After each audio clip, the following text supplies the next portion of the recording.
कई बार लोग पूछते हैं कैसे पता चलेगा मुझे हार्ट अटैक तो नहीं आएगा, तो वो ऐसे पता चलेगा कि सुबह का ब्लड प्रेशर और रात का ब्लड प्रेशर चेक किया, और अगर ब्लड प्रेशर रात वाला ऊपर है तो you are more prone to heart attack in comparison to rest of the population. अब आएगा तो क्या करें, तो आपको अपना सर्केडियन क्लॉक को ठीक कर लेना है। तो नींद कब आती है? हर रात, जैसे मैंने बताया आपका ब्लड प्रेशर डिप करेगा, एक चीज और होगी, आपका टेम्परेचर भी डिप करेगा हर रात।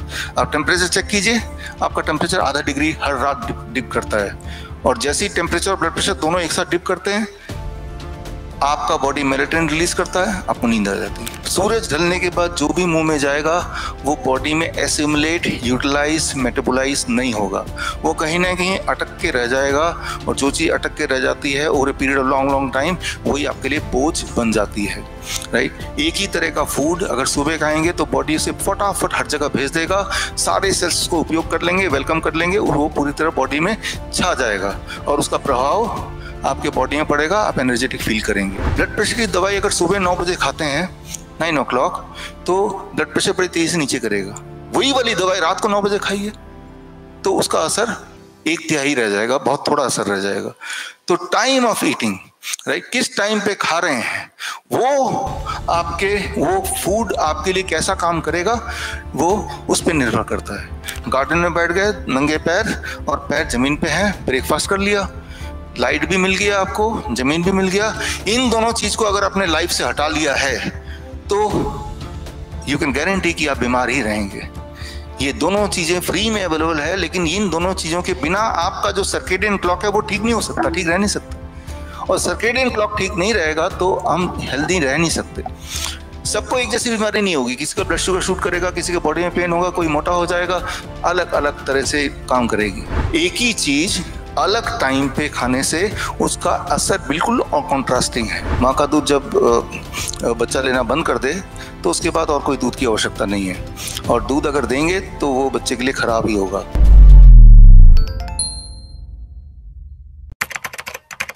तो आज हम इस पूरे 3 दिन के कैंप का सबसे महत्वपूर्ण पार्ट में पहुंचते हैं, द सर्केडियन डाइनिंग टेबल। आपका जो डाइनिंग टेबल है वही आपका हॉस्पिटल, वही आपका हेल्थ का ठीक करने का की जगह बन सकती है। सर्केडियन डाइनिंग टेबल में सबसे इंटरेस्टिंग बात कि हमारे बॉडी के हर ऑर्गन का एक क्लॉक होता है, घड़ी, राइट। वो घड़ी अगर हमने बिगाड़ दिया तो सब कुछ दिक्कत में आ जाएगा। जिस तरह से आप सबके पास एक क्लॉक है, चाहे तो मोबाइल में है चाहे आपने क्लॉक पहना है, मैंने आपको बोला कि 10 बजे आपको यहाँ पे आना है, आप आ भी गए, लेकिन चालाकी से अगर आपके क्लॉक को कोई छेड़ दे, 10 की जगह वो 8 बजे दिखाए, तो उस छेड़े हुए क्लॉक को जब रेफर करेंगे तो आप कितने बजे यहाँ पहुंचेंगे? फिर 12 बजे पहुंचेंगे, राइट। तो हर काम शिफ्ट हो जाएगा, है ना। तो चाहे आप कितने भी पंचुअल होने की कोशिश करें तब भी आप हर जगह लेट पहुंचेंगे बाय 2 आवर्स, है ना, क्योंकि आपका जो रेफरेंस पॉइंट है वही गलत हो गया, है ना। फिर आप सोचेंगे मैं तो बिल्कुल करेक्ट, बिल्कुल पंचुअल, वैसा का वैसा कर रहा हूँ बिल्कुल, तो हर बार मैं लेट क्यों हो रहा हूँ? सिनेमा हॉल के लिए 2 घंटे लेट हो जाएंगे, जॉब के लिए 2 घंटे लेट हो जाएंगे, इस लेक्चर के लिए 2 घंटे लेट हो जाएंगे, एवरीथिंग विल शिफ्ट, है ना। तो फिर आप उसको चेज करते रह जाएंगे, कभी भी वो दिन नहीं आएगा जब आप कहीं टाइम पे पहुंचे। तो इसे कहते हैं सर्केडियन क्लॉक। जब वो शिफ्ट हो जाता है किसी का, तो जिंदगी भर जब तक वो जिंदा रहता है तब तक वो सिर्फ ये चेस करता रहता है कैसे मैं ठीक हूं, लेकिन वो ठीक होना कभी भी पॉसिबल नहीं हो पाता। आपने तो देखा, 10 साल से देखा, 20 साल से देखा, दवाइयां चली रही ना, बढ़ी रही ना बीमारियां, घट तो ना। एक दिन सुबह उठ के त्रिपुरारी जी की तरह ऐसा तो नहीं हो गया कि भाई अब सारी बीमारियां खत्म हो गई, ब्लड शुगर नॉर्मल हो गया, ब्लड प्रेशर नॉर्मल हो गया, कॉन्स्टिपेशन ठीक हो गया, फॉर्टी ठीक हो गया, अब मैं बिल्कुल हेल्दी हो गया हूँ, मेरी दवाई सारी छूट गई। ऐसा तो नहीं हुआ ना। ऐसा कब होगा? जब वही जो आपने अभी कर रहे हैं, जो त्रिपुरारी जी ने किया, अपने बॉडी क्लॉक को रीसेट कर लेंगे।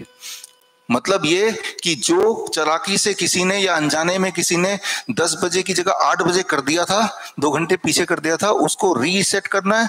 रीसेट जितनी जल्दी करेंगे उतनी जल्दी कट फटाफट ठीक होते चले जाएंगे। तो रीसेट कैसे करना है इसको आपको समझना होगा, वही है सर्केडियन डाइनिंग टेबल। इसको समझने का एक एक्सपेरिमेंट से शुरू करते हैं, वो आज भी आप कर सकते हैं, घर जाके भी कर सकते हैं। सुबह 10 बजे जो अभी का टाइम है, किसी भी दिन आप अपना ब्लड प्रेशर चेक कीजिए, वो कुछ भी हो सकता है, मान लो वो 120/80 है, 140/90, उसे लिख लीजिए।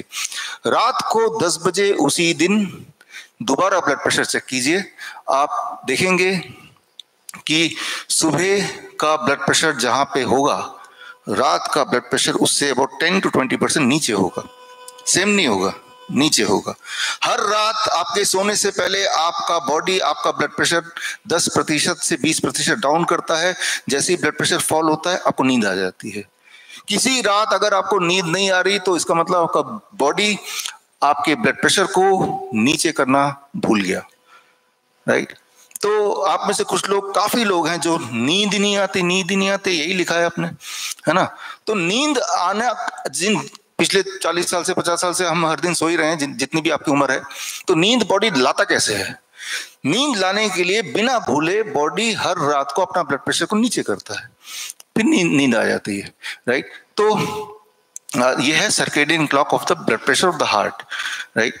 तो हम में से कुछ लोग ऐसे होंगे जिनका ब्लड प्रेशर रात को भी सेम है, या कुछ लोग ऐसे भी हैं जिनका रात का ब्लड प्रेशर ऊपर है। इन्हें कहते हैं non dipper kind of people. तो ऐसे लोगों में यानी कि उनका हार्ट का जो सर्केडियन क्लॉक है वो किसी ने छेड़ दिया, चाहे दवाइयां हो, चाहे लाइफस्टाइल हो, कुछ भी हो सकता है। ऐसे लोगों में हार्ट अटैक आने की प्रवृत्ति ज्यादा होती है in comparison to rest of the population. तो कई बार लोग पूछते हैं कैसे पता चलेगा मुझे हार्ट अटैक तो नहीं आएगा? तो वो ऐसे पता चलेगा कि सुबह का ब्लड प्रेशर और रात का ब्लड प्रेशर चेक किया, और अगर ब्लड प्रेशर रात वाला ऊपर है तो you are more prone to heart attack in comparison to rest of the population. अब आएगा तो क्या करें? तो आपको अपना सर्केडियन क्लॉक को ठीक कर लेना है। कैसे ठीक करें उस पर हम आ रहे हैं। पहले तो मैं ये बता रहा हूँ कि सर्केडियन क्लॉक अलग अलग ऑर्गन का कैसे पता करें। किडनी का सर्केडियन क्लॉक की बात कर लेते हैं, हार्ट की बात के। तो जो जो चीजें मैं बोलते जा रहा हूँ उनके बैकअप रिसर्च पेपर्स हैं, और वो रिसर्च पेपर अभी आपके पास किताब में, सर्केडियन डॉक्टर किताब मिल गई आपको, उसके अंदर ये सारा कुछ ऑलरेडी है डिटेल में, है ना। तो रेफरेंसेस, तो किडनी की बात कर लेते हैं। 2 बोतल ले लीजिएगा, एक्सपेरिमेंट जिनको करना है घर पे। एक में लिख दीजिए डे बॉटल, एक में लिख दीजिए मिडनाइट बॉटल। पूरे दिन भर में जब भी पेशाब आए डे बॉटल में भरते रहिए। आधी रात को सोने के बाद अगर उठना पड़े पेशाब के लिए तो नाइट बॉटल में भर दीजिए। फिर 24 घंटे बाद दोनों बोतल को सामने रखिए, आप देखेंगे डे बॉटल में जो पेशाब इकट्ठा हुआ है वो 3 गुना लगभग होगा in comparison to the night bottle. ये है circadian clock of the kidney. तो यानी कि किडनी ठीक ठाक अपना काम कर रही है। कुछ केसेस में डे और नाइट बॉटल सेम होगा या उल्टा होगा, नाइट बॉटल मिडनाइट बॉटल ज्यादा भरा होगा, यानी कि उनका किडनी का सर्केडियन क्लॉक बिगड़ गया है, आपने बिगाड़ दिया है, कुछ ना कुछ है, ठीक है ना। तो किडनी की हेल्थ आप ऐसे पता कर सकते हैं। पता करके हमें ठीक भी करना है, उस पर मैं अभी आने वाला हूँ 2 मिनट बाद। ठीक करना है हमें। ठीक करने के लिए सिर्फ इतना समझना होगा, सर्केडियन क्लॉक ऑफ पेनक्रियास, ये बहुत ही इंटरेस्टिंग महत्वपूर्ण है। आपका पेनक्रियास क्या करता है हम सबको पता है, इंसुलिन प्रोड्यूस करता है ना। तो आपका पेनक्रियास सुबह 8 बजे उठता है, रात को 8 बजे सोने चला जाता है, ठीक है ना। ये पेनक्रियास का सर्केडियन क्लॉक है। तो यानी कि ये आपका फूड है, जो मैंने कल बात किया था, FOOD, है ना, फूड।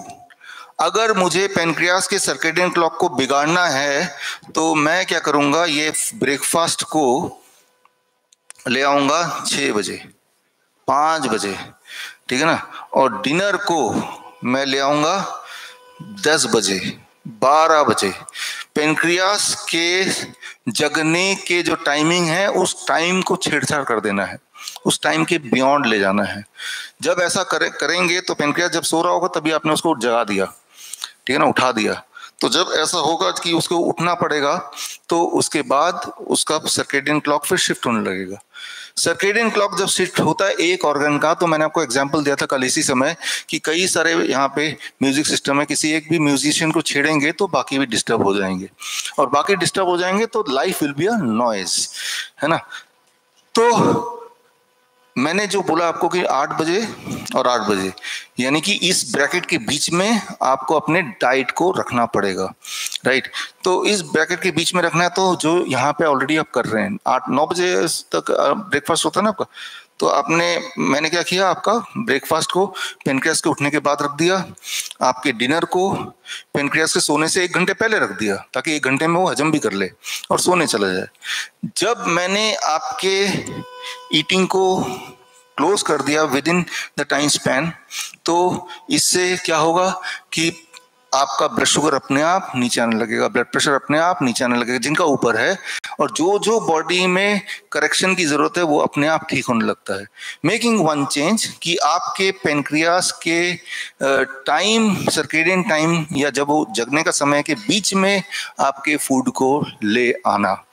तो जैसे मैंने आपको कल बताया था, जो लोग, मान लो आपका कोई दुश्मन है, आप चाहते हैं ये जल्दी से मर जाए, बीमार पड़े, खूब बीमार रहे, तो आपको सिर्फ इतना करना पड़ेगा, उसका डिनर कभी भी है 11 बजे 12 बजे उसको एक लड्डू खिला देना पड़ेगा। भाई साहब आपके लिए प्रसाद लाया हूँ, लड्डू लाया हूँ, चॉकलेट लाया हूँ।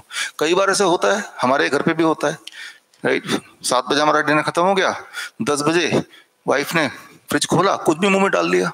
अरे इतने छोटे से क्या होगा? इतने छोटे से यही होगा कि आपने अपना सर्केडियन क्लॉक को बिगाड़ दिया। तो that discipline we have to maintain.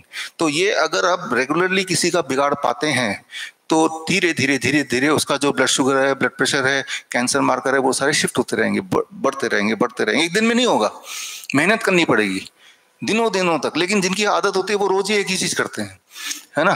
तो this is how we can disturb the circadian rhythm. एक इंटरेस्टिंग बात यह है इसमें, अगर हम बात कर रहे हैं पेनक्रियास की, ये रिसर्च पेपर है, बुक में भी है। अब एक इंटरेस्टिंग बात है कि मान लो किसी का, कई लोग ऐसे हैं जो ब्रेकफास्ट नहीं करते हैं ना, कई लोग जल्दी में होते हैं, सीधे लंच करेंगे 12 बजे। ये ब्रेकफास्ट को मैं उड़ा देता हूँ, यानी कि उनका पहला खाना 12 बजे लंच में होता है, ब्रंच जिसे बोलते हैं। एक ऐसा समय जब पेनक्रियास सबसे ज्यादा एक्टिव है, उस समय अपने पेनक्रियास को कोई काम नहीं दिया, तो अब क्या होगा कि अगले दिन का सुबह का ब्लड शुगर आपका 25 से 50 mg पर डेसिलीटर बढ़ा हुआ आएगा। कितनी इंपॉर्टेंट बात है कि कम खा के अपने ब्लड शुगर को कैसे बढ़ा देना है, डिस्टर्ब करना है। The time when your pancreas is most active, उस वक्त आपने कुछ काम नहीं दिया उसको। इसका ठीक उल्टा, जब वो सोने वाला है, हम में से अधिकतर लोगों का डिनर सबसे बड़ा होता है ना, डिनर सबसे बड़ा, है ना। तो ब्रेकफास्ट होता नहीं है सबसे छोटा, लंच मीडियम, डिनर सबसे बड़ा। तो डिनर को जितना बड़ा रखेंगे उतना आपका ब्लड शुगर डिस्टर्ब और डिस्ट्रैक्ट होता रहेगा। जैसा कि हम करते हैं, सुबह जल्दी में नहीं, लंच ऑफिस में थोड़ा बहुत, फिर आके आराम से तसल्ली से डिनर कर लेते हैं हम, ठीक है ना। डिनर इज द हेवीएस्ट मील। तो जब हम इस तरह से हम करते हैं तो हमारा पेनक्रियास डिस्टर्ब होता है, और एक अगर म्यूजिशियन डिस्टर्ब हो गया तो बाकी भी डिस्टर्ब हो ही जाता है। तो पेनक्रियास का लेना देना हमारे फूड की इंटेक और टाइमिंग ऑफ इंटेक से है। तो अब हम यहाँ पे जो कर रहे हैं, आपका जो हेवीएस्ट मील है वो है आपका ब्रेकफास्ट। लेकिन आप तो बोलेंगे हम तो ब्रेकफास्ट में फ्रूट खा रहे हैं, वो तो जल्दी हजम हो गया, हमें भूख भी लगने लगी। अगर आप 2 पराठे खा लें तो आप देखते हैं कि दोपहर तक, शाम तक आपको भूख नहीं लगती, पेट भर गया, ऐसा होता है ना। लेकिन जब आप फ्रूट ब्रेकफास्ट कर रहे हैं तो 1-2 घंटे में भूख लगने लगती है। तो दिमाग ये बोलेगा कि पराठे इज ए हैवी मील। आपका हैवी का डेफिनेशन है कि भूख ना लगे तो हैवी मील, मेरा हैवी का डेफिनेशन कुछ और है। पराठे पेट में ही रह गए, पराठे को बॉडी तक पहुंचने में कई घंटे लग गए, तो उस चक्कर में आपने कुछ नहीं खाया। उसके कंपैरिजन में फ्रूट्स 40 मिनट के अंदर पूरे बॉडी में डिस्ट्रीब्यूट हो गए, हर सेल्स तक पहुंच गए। अब आप बताइए कौन सा हैवी मील हुआ? फ्रूट्स, क्योंकि जैसे ही आपने खाया बॉडी के सारे सेल तक 40 मिनट में पहुंच गया, पेट खाली हो गया, आपको भूख का एहसास दोबारा होने लगा। ऑन द कॉन्ट्ररी, पराठे खाए, वो पेट में ही पड़ा है, सारे सेल्स भूखे पड़े हैं, क्योंकि वो पेट में पड़ा है, आपको लगता है कि पेट अब भरा हुआ है ना। तो हमने अपना हैवीएस्ट मील कब करना है? सुबह करना है, जो कि सबसे हैवी मील दुनिया का कौन सा है? सबसे जो जल्दी डाइजेस्ट हो जाता है, सबसे जल्दी जो पूरे जगह फैल जाता है, that is the fruit breakfast, right. तो उसके बाद उससे छोटा मील लंच, और सबसे छोटा मील डिनर होना चाहिए। इसको अगर हम अपोजिट कर दें, आप एक दिन करके देखिए कि ब्रेकफास्ट में, फ्रूट ब्रेकफास्ट है ना, उसको रात को खाइए ढेर सारा फल, और रात वाले को सुबह कर देते हैं उल्टा। टोटल अमाउंट ऑफ फूड तो उतना ही रहा, हमने एक्सचेंज कर दिया। तो ऐसा करने के बाद अगले दिन जब आप ब्लड शुगर देखेंगे, जिनको ब्लड शुगर की वैसे भी दिक्कत है, तो it will fluctuate 25 mg to 50 mg, वो ऊपर चला जाएगा। तो आप सोचेंगे मैंने कुछ चेंज नहीं किया, खाना उतना ही खाया, लेकिन आपने टाइम को घुमा दिया, है ना। तो आप देख रहे हैं कि आपकी छोटी छोटी जो चीजें हैं वो किस तरह से आपके पूरे बॉडी के सर्केडियन क्लॉक को डिस्टर्ब और डिस्ट्रैक्ट कर सकती है। 1-2 दिन में नहीं होगा, कुछ महीने करेंगे तो आप फुल फ्लेजेड एक पेशेंट बन के रह जाएंगे। होना क्या चाहिए, the dinner is the lightest meal. तो अगर आप सोचते हैं कि मुझे तो प्लेट 2 नहीं लेना है, तो जो हम बोलते हैं, कुछ पेशेंट को मना भी करते हैं प्लेट 2 लेने के लिए, तो best time to avoid plate 2 is the dinner time. Dinner has to be lightest one, है ना। तो सबसे कम भोजन डिनर में, लंच मीडियम, ब्रेकफास्ट सबसे ज्यादा। जब ये करने लगते हैं तो हमारा circadian clock of the pancreas धीरे धीरे ठीक रीसेट होने लगता है, राइट। तो चाहे वो मोटापा हो, चाहे वो कैंसर हो, चाहे वो हार्ट डिजीज हो, सारे चीजों का इससे डायरेक्ट कनेक्शन है। Everything is connected directly with this, right. So ये सारे उनके रिसर्च पेपर्स हैं, लेकिन ये सब आपके पास ऑलरेडी हैं। इसके डिटेल में, चाहे वो नींद भी क्यों ना हो, कि आप जब ये करेंगे आपकी नींद धीरे धीरे ठीक होने लगेगी, राइट। तो आपके खाने से नींद का पूरा कनेक्शन है। खाने के अलावा नींद का कनेक्शन 3-4 चीजों से और भी है। उसके बाद सेकंड नंबर पे आता है कनेक्शन लाइट से, रोशनी से। अब देखिए, रात को जब आप यहाँ पे बैठे थे तब यही वाली रोशनी थी, अभी भी जब बैठे हैं सेम रोशनी है ना। तो अबाउट 700 लक्स रोशनी, लाइट को मेजर करते हैं, कितना ब्राइटनेस है उसे कहते हैं लक्स। तो ये कितना लाइट है यहाँ पे, 700 लक्स। अभी बाहर से आप आ रहे हैं, बाहर जो सूरज उगा है वो कितना लक्स है, 1 लाख लक्स। कहाँ तो 700, कहाँ 1 लाख, बाहर, अभी बाहर, राइट ना, राइट। तो जितना ब्राइटनेस में दिन में रहेंगे उतनी अच्छी नींद रात को होगी। जितनी अच्छी नींद रात को होगी उतना आपका बॉडी का रिपेयर और मेटाबॉलिज्म ऑफ द फूड ज्यादा तेजी से होगा। तो ये सारी चीजें आपस में कनेक्टेड हैं। जो लोग बोलते हैं हमें रात को नींद नहीं आती, मैं उन्हें एक ही बात बोलता हूं कि दिन में be in the brightness, right. हमारा दिन और रात जिस तरह का डिजाइन पहले से बना हुआ है ये सब, तो उसमें कोई फर्क नहीं कर पा रहा ब्रेन को नहीं पता चल रहा ये रात है कि दिन है, क्योंकि कल रात को भी ब्रेन ने यही देखा, आज भी देखा, रोज ही ये देखेगा। जैसे आपके ऑफिस में होता है रोज ही एक ही। तो मैं उनको बोलता हूँ कि आधा घंटे कम से कम ब्राइटनेस के पास जाओ। सूरज से ज्यादा ब्राइट कुछ है नहीं। तो अगर आप सूरज की धूप ज्यादा तेज लगती है तो कम से कम खिड़की के पर्दे तो खोल दो, शीशे ना भी खोलो, राइट। पर्दे खोल दिया, ब्रेकफास्ट आपने खिड़की के सामने लिया, वो जो उजाला आपकी आंखों में पड़ रहा है वो रात की नींद की तैयारी कर रहा है, राइट। इसका ठीक उल्टा कर लेते हैं कि आप चाहते हैं कि आपको नींद ना आए, तो रात को जब शाम ढलने के बाद ब्राइटनेस, इस तरह की ब्राइटनेस के आसपास मोबाइल फोन में लगे रहिए, नेटफ्लिक्स देखते रहिए, तो आपका ब्रेन इंटरप्रेट करेगा तो दिन है, तो दिन वाले हार्मोन रिलीज करेगा, रात वाले नहीं करेगा, और आप काफी रात तक जग पाएंगे। सुबह होते ही नींद आने लगेगी, फिर हम सोचेंगे भाई ये क्यों हो रहा है, हम तो सब कुछ ठीक ही कर रहे हैं, राइट। तो किस तरह से जाने अनजाने हम छोटी छोटी गलतियां करते हैं, और किस तरह से आपस में स्लीप, ओबेसिटी, कैंसर, ये सारी चीजें आपस में कनेक्टेड ही हैं। All the things are connected with each other, right. तो यहाँ पे कंक्लूसिवली ये मैं बोल रहा हूं कि विंडो ऑफ ईटिंग को जितना आप बढ़ाते जाएंगे डिजीज उतना अपीयर होता जाएगा। आ गया ना डिजीज। विंडो ऑफ ईटिंग को जितना आप घटाते जाएंगे उतना डिजीज डिसअपियर हो गया, गायब हो गया डिजीज, राइट। तो जब भी आपको बीमार पड़ना है तो विंडो ऑफ ईटिंग को फैला दो।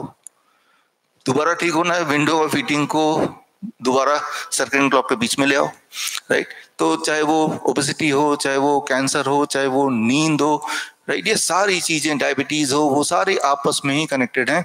And connected with what, first the time of eating and the exposure to light source. Interesting बात है, ये जो लाइटें आप देख रहे हैं बचपन से हम, ये लाइटें कब आई दुनिया में, 100 साल पहले आई। इंसान कब आया, 3 लाख साल से पहले। तो 3 लाख साल से हमारे लिए, हमारे बॉडी के लिए लाइट का मतलब सनलाइट ही हुआ करता था, या फिर मशाल वगैरह छोटे मोटे मोमबत्ती हुआ करता था। सिर्फ 100 साल से ही लाइट को हम पूरी तरह कंट्रोल कर पाते हैं, जब चाहे लाइट ले सकते हैं। लेकिन हमारा बॉडी वो 3 लाख साल से पिछले 100 साल में इवॉल्व नहीं हो पाया इस नए सेटअप में। हमारे बॉडी का लाइट का मतलब, बॉडी इंटरप्रेट करता है ये दिन है, right. Light means it is a day for the body, आप समझ रहे हैं, राइट। और डे में बॉडी का सर्केडियन क्लॉक कुछ तरह के हार्मोन को रिलीज करता है जिससे हम अलर्ट रहते हैं। तो ब्रेन को कैसे समझ आएगा कि ये डे है, समझ आने के लिए light is the most important. कई ऐसे लोग हैं अनफॉर्चुनेट जो ब्लाइंड पैदा होते हैं, तो उनका body day and night interpret नहीं कर पाता है, तो उनको नींद कभी भी आएगी और वो कभी भी उठेंगे, राइट। ये दिक्कत उनके साथ आती है। एक छोटा बच्चा जब पैदा होता है तो उसको, उसके बॉडी को नहीं पता डे कौन सा है नाइट कौन सा है। तो आपने देखा होगा छोटा बच्चा कभी भी सो जाता है और कभी भी उठ जाता है, कभी भी खाना मांगने लगता है, कभी भी रोने लगता है, कभी भी खेलने लगता है, कोई रूटीन नहीं होता ना। लेकिन धीरे धीरे धीरे धीरे उसकी आंखों से जब वो रोशनी लेता है तो उसका बॉडी उसका सर्केडियन क्लॉक बनाने लगता है, और कुछ महीनों के अंदर उसका जो स्लीप का रूटीन है वो उसके पेरेंट्स के रूटीन से मैच करने लगता है ना। तो सर्केडियन क्लॉक के साथ हम पैदा नहीं होते, पैदा होने के बाद लाइट सोर्स से और भी खाने के सोर्स से धीरे धीरे हमारा बॉडी उसे बनाता है। अगर हमारा सर्केडियन क्लॉक सेट नहीं होता, बचपन वाला ही रहता, नो सर्केडियन क्लॉक, तो इस वक्त आप में से आधे लोग सो ही रहे होते हैं, आधे लोग रो रहे होते हैं, जैसे बच्चे करते हैं, कभी भी सो जाते हैं, कभी भी रोने लगते हैं, कभी खेलने लगते हैं, कभी खाना मांगने लगते हैं, बिकॉज उनका सर्केडियन क्लॉक सेट नहीं हुआ है, राइट। तो अब चाहे हम ओबेसिटी की बात करें, कैंसर की बात करें, इन सब में what is called time restricted eating. जैसे हमने टाइम को रिस्ट्रिक्ट कर दिया तो जो कैंसर था, कैंसर मतलब वो ट्यूमरस ग्रोथ, हीमोग्लोबिन डाउन हो गया, वीकनेस आ गई, वो सिम्टम धीरे धीरे अपने आप ही गायब होने लग जाते हैं। आपको सिर्फ टाइम को उसके बीच में रखने की कोशिश करनी है। एक आध बार कभी हफ्ते में इधर उधर तो हो ही सकता है, लेकिन try to have a control on the time.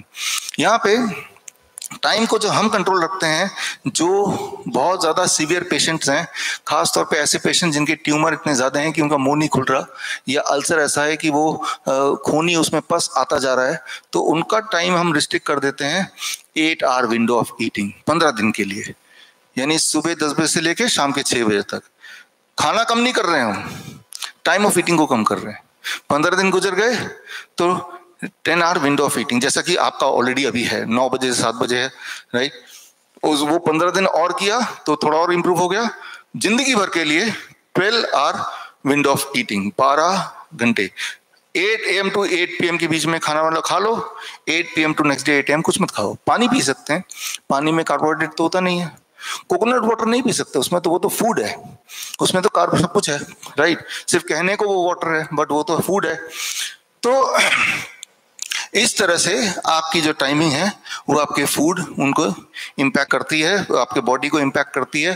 तो इसके साइंस को पूरी तरह समझने के लिए एक उदाहरण और ले लीजिए। ये श्रीलंका का उदाहरण है तो दुखदायी उदाहरण, लेकिन आपके आंखें खोलने के लिए इम्पोर्टेंट है। श्रीलंका में ये कुछ साल पहले का है, राइट, और 2012 का 15,000 किसानों ने सुसाइड अटेम्प्ट किया। सुसाइड जब अटेम्प्ट करते हैं किसी भी जगह के लोग, तो उनको एक पर्टिकुलर पेस्टिसाइड कितने मात्रा में वो उनको आइडिया होता है, एक ही जैसा होता है सबके लिए। और सुसाइड अटेम्प्ट किया पेस्टिसाइड खा के, तो उनमें ये देखा गया जिन लोगों ने बाई चांस शाम को रात को सुसाइड अटेम्प्ट किया वो सब बच गए, जिन लोगों ने सुबह सुसाइड अटेम्प्ट किया वो सब मारे गए, राइट। ये कहती है। तो अब एक ही तरह का सुसाइड अटेम्प्ट करने की कोशिश, लेकिन शाम वाले सारे बच गए और दिन वाले सारे मर गए, ये इसके पीछे छुपा है आपके सर्केडियन क्लॉक। यहाँ पे कंक्लूजन ये है कि सूरज ढलने के बाद जो भी मुंह में जाएगा वो बॉडी में एसिमुलेट, यूटिलाइज, मेटाबोलाइज नहीं होगा, वो कहीं ना कहीं अटक के रह जाएगा, और जो चीज अटक के रह जाती है over a period of long long time वही आपके लिए बोझ बन जाती है, राइट। एक ही तरह का फूड अगर सुबह खाएंगे तो बॉडी से फटाफट हर जगह भेज देगा, सारे सेल्स को उपयोग कर लेंगे, वेलकम कर लेंगे, और वो पूरी तरह बॉडी में छा जाएगा और उसका प्रभाव आपके बॉडी में पड़ेगा, आप एनर्जेटिक फील करेंगे। बट इस केस में वो पॉइजन था। जिन लोगों ने सुबह से पॉइजन खाया तो वो बॉडी तैयार थी कोई भी नई चीज लेने के लिए, पूरे बॉडी में फैल गया, पॉइजन हर सेल में पहुंच गया, and every cell died, the person died. लेकिन इसके ठीक कॉन्ट्रास्टिंग, जिन लोगों ने रात में वही वाला पॉइजन खाया तो बॉडी के सारे सेल्स ने अपने दरवाजे बंद किए हुए हैं, तो वो फैला ही नहीं, कहीं कहीं अटक गया, वो लोग बचा लिए गए या वो लोग अपने आप ही कुदरती बच गए। तो इससे आप ये समझिए कि एक ही चीज अलग टाइम पे खाने से उसका असर बिल्कुल कॉन्ट्रास्टिंग है, राइट। मैं एक उदाहरण और देता हूँ आपकी लाइफ से। मान लो दवाई है, ब्लड प्रेशर की दवाई है। ब्लड प्रेशर की दवाई अगर सुबह 9 बजे खाते हैं 9 o'clock, तो ब्लड प्रेशर बड़ी तेजी से नीचे करेगा। वही वाली दवाई रात को 9 बजे खाइए तो उसका असर 1/3 रह जाएगा, बहुत थोड़ा असर रह जाएगा। तो टाइम ऑफ ईटिंग, राइट, किस टाइम पे खा रहे हैं, वो फूड आपके लिए कैसा काम करेगा वो उस पर निर्भर करता है। फॉर्चुनेटली फॉर द फार्मर्स, उन फार्मर के लिए जो कि रात को खाया तो बचा लिए गए, लेकिन इस केस में तो फूड है ना जो आप चाहते हैं कि बॉडी में मेटाबॉलाइज हो जाए। तो after sunset when you start eating, कोई भी कारण हो चाहे, लेकिन वो बॉडी में स्टोन बनेगा, ब्लॉकेज बनेगा। वो स्टोन जब निकालते हैं, उस स्टोन को अगर आप माइक्रोस्कोपी देखेंगे, केमिकल एनालिसिस करेंगे, उसमें क्या मिलता है, प्रोटीन मिलेगा, कार्बोहाइड्रेट मिलेगा, मिनरल्स मिलेंगे, विटामिन मिलेगा। वो एक न्यूट्रिशन हब है। वो न्यूट्रिशन जो बॉडी यूज नहीं कर पाया तो उसको वो आपके लिए बर्डन बन गया। अब जब आप 7 बजे खाना खा लेंगे, उसके बाद अगले दिन 9 बजे तक कुछ नहीं खा रहे, ये 14 घंटा बॉडी को कॉन्टिन्यूस सप्लाई ऑफ न्यूट्रिशन चाहिए। तो बॉडी क्या करता है, इस 14 घंटे में वो जो ट्यूमर था, चाहे वो ब्रेन में ट्यूमर हो, चाहे वो ओवरी में सिस्ट हो, चाहे वो किडनी में स्टोन हो, वो सारे न्यूट्रिशन के हब हैं। बॉडी उस 14 घंटे में जब कोई फूड मुंह से नहीं जा रहा, उन सोर्स को ब्रेक करता है और उसमें से न्यूट्रिशन लेके डिस्ट्रीब्यूट करने लगता है। तो जरा सोचिए कि आपको वो स्टोन से, उस ट्यूमर से छुटकारा भी मिल गया, राइट, और बॉडी को न्यूट्रिशन भी मिल गई। इसे मेडिकली बोलते हैं ऑटोफेजी। ऑटोफेजी से मेडिकली बोलते हैं। ऑटोफेजी पे 3 नोबेल प्राइज मिल चुके हैं, तीन बार अलग अलग टाइम पे नोबेल प्राइज मिल चुके हैं। तो एक बॉडी का इंपॉर्टेंट साइंस है। लेकिन ये साइंस कब काम करेगा, जब आपके 24 घंटे का कम से कम 14 घंटे आप खाना दे नहीं रहे हो, तो बॉडी मजबूर होगा, ट्यूमर ढूंढेगा, वो सिस्ट ढूंढेगा, वो राइट, और उससे तोड़ के कोई ब्लॉकेज ढूंढेगा, उसमें से निकाल के बॉडी फीड करेगा अपने आप को।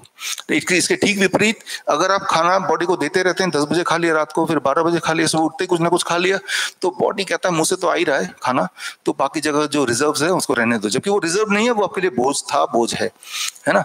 तो ये इससे आप समझ सकते हैं, ये कोई 1 दिन 2 दिन का खेल नहीं है। Over a period of months आपका एक पर्टिकुलर बिहेवियर आपके बॉडी पे धीरे धीरे बोझ का रूप ले लेता है। जो चीजें सालों में आपने इकट्ठे किए, वही चीज रिपेयर करने में कुछ दिन लगते हैं। ये इंटरेस्टिंग बात है। जैसे आप इसको ठीक कर लेते हैं, it takes few days to recover completely. ये बॉडी का एक मैजिक बोल सकते हैं, ह्यूमन बॉडी का या फॉर दैट मैटर किसी भी बॉडी का। तो यहाँ पे जो एक स्लीप एक इंपॉर्टेंट मुद्दा है, जो आप में से कुछ लोगों ने बार बार लिखा। डिप्रेशन एक इंपॉर्टेंट मुद्दा है जो आप लोगों ने बार बार लिखा। इसको समझना जरूरी है, नहीं तो आप स्लीपिंग पिल लेके अपने आप को बीमार करते चले जाएंगे। नींद क्यों नहीं आती? नींद आना एक नेचुरल प्रोसेस है, फिर भी क्यों नहीं आती? नींद कब आती है? हर रात। जैसे मैंने बताया, आपका ब्लड प्रेशर डिप करेगा, एक चीज और होगी, आपका टेम्परेचर भी डिप करेगा हर रात। आप टेम्परेचर चेक कीजिए, आपका टेम्परेचर आधा डिग्री हर रात डिप करता है। और जैसे ही टेम्परेचर और ब्लड प्रेशर दोनों एक साथ डिप करते हैं, आपका बॉडी मेलेटोनिन रिलीज करता है, आपको नींद आ जाती है। नींद हर रात आती है, तो उससे पहले बॉडी को ये 2 चीज करना पड़ता है, and only then you feel sleepy, right. कभी कभी हमारा बॉडी भूल जाता है ये करना, तब हमें नींद नहीं आती रात भर, है ना। तो तब हम क्या करें?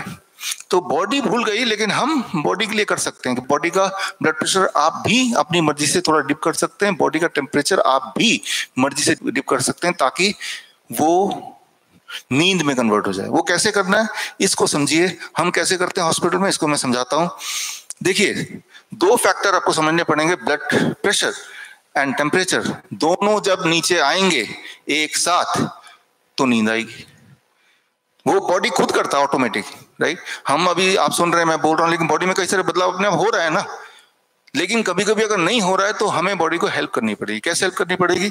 उसके लिए वेरी सिंपल, आप चेयर पे बैठ गए, एक बाल्टी ले लिया, कल बताया था मैंने, पानी भर दिया 42 डिग्री सेल्सियस, दोनों पैर रख दिए। जब दोनों पैर गर्म पानी के बाल्टी में है तो ये जो ब्लड वेसल्स हैं ये डायलेट होगा। डायलेट मतलब खुलेगा। Blood vessel dilation, blood pressure नीचे, ब्लड प्रेशर नीचे। लेकिन ये गर्म पानी है तो बॉडी का टेम्परेचर कमेगा कि बढ़ेगा? बढ़ेगा। आधा डिग्री 1 डिग्री बढ़ जाएगा। आधा घंटा आपने कर लिया, ब्लड तो नीचे आ गया, बट टेम्परेचर। अब आधा घंटे बाद आपने बाल्टी से बाहर आ गए। जैसे ही बाल्टी से बाहर आए, अब टेम्परेचर क्या होगा? Slope down. ब्लड प्रेशर तो ऑलरेडी नीचे आया हुआ है, और जैसे ही टेम्परेचर नीचे आने लगेगा, नींद आने लगेगी, है ना। तो नींद दिलाने का तो बड़ा सिंपल, ये स्लीपिंग पिल हो गया। जब ये करेंगे तो साथ में किसी को डिप्रेशन है तो डिप्रेशन भी में भी उसको अच्छा फील होगा, काम फील होगा। किसी के बॉडी में पेन है उसमें भी काम फील होगा, किसी को स्ट्रेस है उसमें भी कामनेस फील होगी। तो ये सारी चीजें क्यों? क्योंकि ये करते ही बॉडी मेलेटोनिन प्रोड्यूस करती है, वो आपको एक राहत देता है, वो एक रिलैक्सेशन आपको बॉडी में डालता है। तो दूसरा तरीका ये है टेम्परेचर को डाउन करने का कि जिस कमरे में आप सोने जा रहे हैं उस कमरे का टेम्परेचर 2 डिग्री 1 डिग्री कम रखिए from rest of the room. तो जैसे उस रूम में एंटर करेंगे तो आपकी नींद बड़ी तेजी से आएगी। नींद आ जाए तो कोई और फैमिली मेंबर टेम्परेचर को नॉर्मलाइज कर सकता है, एसी को बंद रख सकता है, वो अलग बात है। लेकिन स्लीपिंग पिल से तो आपको साइड इफेक्ट होंगे, और इसमें कोई साइड इफेक्ट है नहीं। धीरे धीरे बॉडी खुद ब खुद याद आ जाएगा उसको कि हर रात को मुझे ब्लड प्रेशर टेम्परेचर नीचे करना है। तो ये कुछ दिन करेंगे, फिर आपको नींद का एक रेगुलर रूटीन बन जाएगा। रात को जब आपको सोना है 10 बजे, तो कम से कम 8 बजे के बाद अपनी आंखों में बहुत ज्यादा रोशनी देने की आवश्यकता नहीं है। मोबाइल वगैरह, नेटफ्लिक्स वगैरह जो भी है उससे पहले कर लीजिए, है ना। एग्जाम्पल देके समझाता हूँ। ऐसा होता है कि रात को बड़ी नींद में हैं आप, लेकिन प्रेशर इतना पेशाब का है कि आपको मजबूरी में उठ के टॉयलेट जाना पड़ता है, और लगता है फटाफट टॉयलेट से आके दोबारा सो जाएंगे, और जब दोबारा सोने आते हैं तो फिर नींद गायब हो जाती है। होता है कि नहीं होता है? फिर आप पलटते रह जाते हैं, यार नींद अब नहीं आ रही, राइट। अब ऐसा क्यों होता है?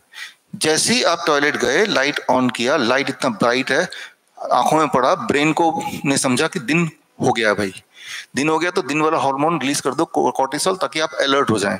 रात वाला हार्मोन जो रिलीज हो रहा था मेलेटोनिन बंद कर दो। जब तक वापस आए, बॉडी ने ये सारे बदलाव कर दिए, तो आपके बॉडी के लिए इट वॉज ए डे, तो आपको अब नींद नहीं आएगी, राइट। आपको याद होगा से 30 साल पहले बचपन में, मेरे बचपन में, आपके बचपन में, कि जो टॉयलेट वाला जो बल्ब होता था वो 0 वॉट बल्ब होता था, याद आ रहा है? थोड़ा सा हल्का सा, है ना, उतना ही जितना एनफ हो टॉयलेट की टूटी वगैरह देखने के लिए, वो जितने में बस दिख जाए, है ना। तो वो एक साइंस था। लेकिन अब क्या करते हैं हम? टॉयलेट का लाइट सबसे ब्राइट, ताकि लिपस्टिक लगाना हो, मेकअप करना हो, सारा कुछ ठीक ठाक हो जाए, है ना। उसका नुकसान क्या है कि बाहर से तो मेकअप कर लिया, लेकिन बॉडी के अंदर की जो मेकअप है वो गड़बड़ा गया है ना। तो आपको क्या करना है कि रात को जब उठना है तो उसने के लिए नाइट बल्ब लगा लीजिए, एक स्विच लगा लीजिए, यही स्विच ऑन करना है, जिसमें सिर्फ उतना, जैसे होता है ना सिनेमा हॉल में कि थोड़े थोड़े लाइट होते हैं, बस आपको दिख रहा है स्टेयर्स कहाँ से है, वैसा कर लीजिए, ताकि आपका ब्रेन एज्यूम करे कि अभी भी रात है भाई, दिन नहीं हो गया, ठीक है ना। वो क्लू ना मिले ब्रेन को, जबकि दिन हुआ ही नहीं है ना। तो ये छोटे छोटे बातें आपके बॉडी को क्लू देते रहते हैं, कि मिसलीड कई बार करते रहते हैं आपके हमारे हरकतों की वजह से।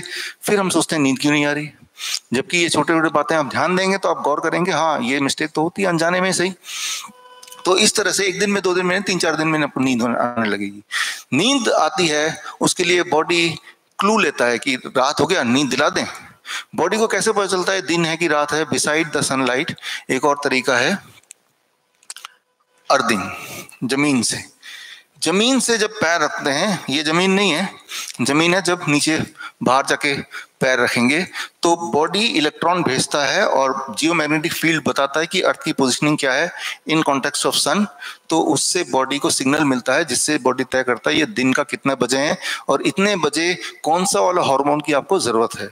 ये रात हो गया तो कौन से वाले हार्मोन की जरूरत है जिससे आपको नींद आ जाए, आपको आराम मिले। तो ये क्लू बॉडी कब लेगा?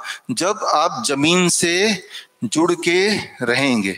लेकिन इंसान जमीन से जुड़ता नहीं है। अगर आखिरी बार कब आपने जमीन को टच किया आपको याद भी नहीं होगा, तो वो क्लू गायब हो गया। तो 2 तरह के क्लू हैं, बॉडी दिन और रात का क्लू या तो जमीन से लेता है या आसमान से लेता है, यानी कि आंखों में जो लाइट है और जमीन से जो कनेक्शन है। That's how the body decides. मैंने कल आपको बताया था कि जब आप किसी और देश में जाएंगे तो जैसे ही आप जमीन में पैर रखेंगे, आधे घंटे के लिए नंगे पैर चलेंगे, तो बॉडी क्लू ले लेगा कि भाई यहाँ पे तो ये दिन है, जबकि भारत में रात होगा इस वक्त, तो दिन है तो अभी दिन वाले हार्मोन रिलीज करो। तो इमीडिएटली आपका बॉडी क्लॉक रीसेट हो जाएगा, हो जाता है। हमारे जो पेशेंट आते हैं अगली बार से जब भी वो जाते हैं यही करते हैं, और फिर वो रिपोर्ट करते हैं कि हाँ हमें तो सेम डे नाइट नींद आ गई, वो जो पहले जेट लैग होता था कभी हुआ नहीं। तो ये जो क्लू है, ये क्लू बॉडी को देना जरूरी है। बिसाइड 0 वोल्ट बेडशीट जो आपको कल मिलेगा, उसके बावजूद भी कोशिश करना है कि रोज नंगे पैर एक्चुअली जमीन पे को टच करना है 15 मिनट 20 मिनट के लिए, जिनके पास ऑप्शन है ना। चाहे वो आपने चेयर लगा दिया, गार्डन में बैठ गए, नंगे पैर और पैर जमीन पे हैं, ब्रेकफास्ट कर लिया, लाइट भी मिल गया आपको, जमीन भी मिल गया। इन दोनों चीज को अगर अपने लाइफ से हटा लिया है तो यू कैन गारंटी कि आप बीमार ही रहेंगे। ये दोनों चीजें फ्री में अवेलेबल है, लेकिन इन दोनों चीजों के बिना आपका जो सर्केडियन क्लॉक है वो ठीक नहीं हो सकता, ठीक रह नहीं सकता। और सर्केडियन क्लॉक ठीक नहीं रहेगा तो हम हेल्दी रह नहीं सकते। सबको एक जैसी बीमारी नहीं होगी, किसी का ब्लड शुगर शूट करेगा, किसी के बॉडी में पेन होगा, कोई मोटा हो जाएगा, अलग अलग तरह से काम करेगी इस। और सर्केडियन रिदम को रीसेट करने के लिए light exposure, exposure to the earth and the time of eating, इन तीनों चीजों को जब आपस में जोड़ देंगे तो फिर आपके जो बॉडी क्लॉक ठीक होगा। फिर जब वो कैंसर हो, कैंसर जब मैं बोलता हूं तो आप ट्यूमर समझिए उसको, right, not the diagnostic cancer, right. Haemoglobin समझिए, वीकनेस समझिए, वो ठीक होने लगेगा। ब्लड शुगर जिसका है उसको वो ठीक होने लगेगा। फिर उसको बिगाड़ देंगे, इंटरप्ले है ना, फिर दोबारा बीमारी आने लगेगी। It is interplay. हमने एक्सपेरिमेंटली बड़ा इंटरेस्टिंग चीज देखी है, जो आप भी देखेंगे, देख सकते हैं कि जब अर्थिंग करते हैं, जब आप जमीन पे पैर रखते हैं तो आपका 0 वोल्ट का वो एक्सपेरिमेंट हो गया है, हो गया ना, हाँ। तो कितनी देर में 0 वोल्ट आ जाता है? जब आप टच करते हैं विद इन 10 सेकेंड। 20 मिनट तक अगर जमीन के कांटेक्ट में रहेंगे, चाहे अभी जमीन के कांटेक्ट में है या इन रियलिटी, तो आपका मूड स्ट्रेस ठीक होने लगता है। 45 मिनट्स तक अगर रहेंगे तो हार्ट की पैल्पिटेशन वो धीरे धीरे ठीक होने लगती है। 1 घंटा अगर रहेंगे तो बॉडी पेन में रिलीफ मिलता है। 1 से 2 घंटा अगर जमीन के कांटेक्ट में रहेंगे तो आपकी नींद अच्छी होने लगती है। ओवरनाइट, जैसे कि अभी 2 दिन से आप रात को सो ही रहे हैं, तो उससे आपकी जो हीलिंग कैपेसिटी है वो जल्दी होने लगता है, ठीक होने लगता है। पार्किंसन की रिलीफ में धीरे धीरे ठीक होने लगता है। Over period of 7 days to 10 days 15 days आपका ब्लड प्रेशर नॉर्मलाइज होने लगता है, स्टिफनेस कम होने लगती है। 7 दिन के अंदर आपका blood sugar and blood pressure दोनों में रिलीफ मिलने लगता है। 1 महीना लगातार टेस्ट में रहेंगे और रोज 10 घंटे 0 वोल्ट बेडशीट, और सबसे बेस्ट है जमीन में डायरेक्टली आप जाओ, तो उससे आपका जो हीमोग्लोबिन है, जो आपका सवाल था, वो फिर ऊपर आने लगता है। वेरी वेरी इंपॉर्टेंट कि जमीन से जुड़ा और हीमोग्लोबिन को ऊपर किया, राइट। तो जो थैलेसीमिया के पेशेंट्स हैं, थैलेसीमिया क्या होता है?